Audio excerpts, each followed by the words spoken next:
Maraming salamat po sa aming kapitbahay. Yan o. Nagbigay po siya ng okra.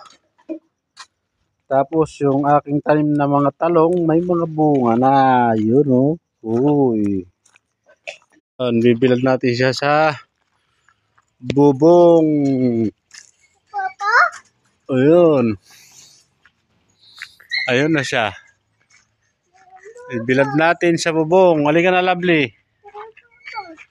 Ha? Yan. Magdaing tayo ng maliliit na tilapia.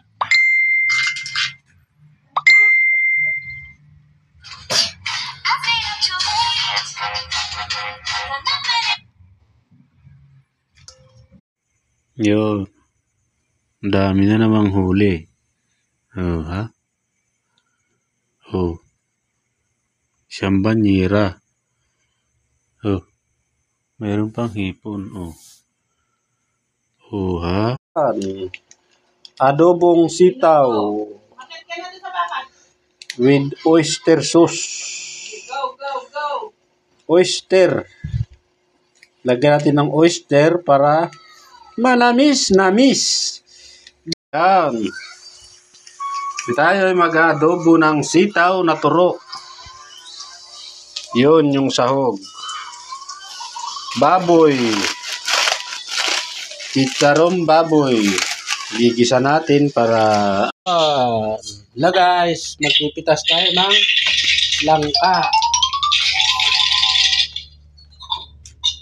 Lovely, magpipitas tayo ng langka. Ang pahinog. Tingnan nyo guys, pumunta lang kami ng bundok. Yung langka namin dito, kalit-liit, nagkabunga naman na. Ayun. Oh. Namunga naman na yung langka namin. Hindi ka na bumili.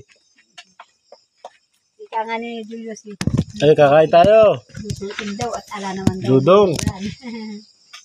Lotota. Wala. Yan, kakain tayo. Prituan ni Julius na sinunog niya yung Ainison ng bakos. Ay, ganito pa. Ha? Ay, tayo magluluto ng ulam dito sa bundok. Tayo kakain. Ay, pagkadilim Barangay siya nakadistil. Poblasyon? San yung nardo yun Malayo na to kaya? Dumaraan po kami kasi dito pa minsan. Wala na pong daan dyan. Pagka punta mo doon, ilog. Tapos babalik ulit.